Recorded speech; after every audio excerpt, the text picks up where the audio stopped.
Tadong Libai, pahlawan tanpa wajah. Di pedalaman Sarawak Utara, khususnya di tanah tinggi yang dihuni masyarakat Lun Bawang dan Kelabit, wujud satu legenda lama yang diwariskan melalui cerita lisan.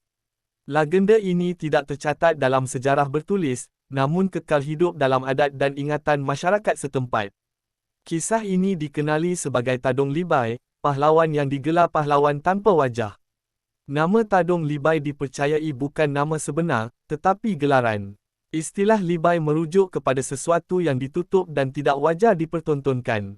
Sejak kemunculannya, Tadong Libai tidak pernah dilihat tanpa topeng, menjadikan identitinya satu misteri yang tidak pernah terungkai. Menurut kepercayaan masyarakat setempat, Tadong Libai pernah terlibat dalam perang roh, satu pertembungan antara manusia dan kuasa alam halus yang berlaku apabila keseimbangan adat dilanggar. Dalam peristiwa itu, wajahnya dikatakan terbakar oleh api roh, mengubahnya bukan sekadar secara fizikal, tetapi secara spiritual. Sejak itu, wajahnya dianggap tidak lagi milik dunia manusia. Kepercayaan lisan menyebut bahawa sesiapa yang melihat wajah sebenar Tadong Libai akan mengalami gangguan serius, hilang kewarasan, tersesat, atau kehilangan arah hidup. Oleh sebab itu, topeng yang dipakainya bukan sekadar penutup, tetapi berfungsi sebagai pengimbang antara dunia manusia dan dunia roh. Sebagai pahlawan, Tadong Libai tidak digambarkan sebagai penakluk. Peranannya lebih kepada pelindung kampung dan penjaga adat. Dia hanya muncul ketika komuniti diancam, tanah dilanggar, atau adat dicemari. Kehadirannya sering digambarkan senyap dan berdisiplin, namun cukup untuk menimbulkan ketakutan dalam kalangan musuh. Tiada kisah tentang kematiannya. Sebaliknya, Tadong Libai dipercayai menghilang ke dalam hutan atau gunung, diselubungi kabus.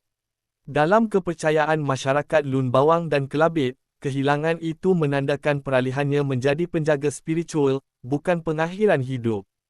Hari ini, Tadong Libai dikenang bukan sekadar sebagai pahlawan, tetapi sebagai simbol peringatan bahawa adat, alam, dan manusia terikat dalam satu keseimbangan. Dan bahawa tidak semua kebenaran patut dibuka, kerana ada kuasa yang lebih selamat dihormati daripada dipandang. Sumber legenda Tadong Libai. Tradisi lisan masyarakat Lun Bawang dan Kelabit. Diceritakan oleh orang tua dan ketua adat, diwariskan turun-temurun. Kepercayaan tradisional Borneo. Konsep perang roh, alam manusia dan alam halus yang saling berkait. Motif legenda serantau Borneo. Pahlawan bertopeng, wajah terlarang, kuasa akibat peristiwa spiritual. Kajian antropologi tidak langsung. Tema serupa direkodkan oleh pengkaji seperti Tom Harrison dan Kajian Awal Sarawak, walaupun nama tidak disebut khusus.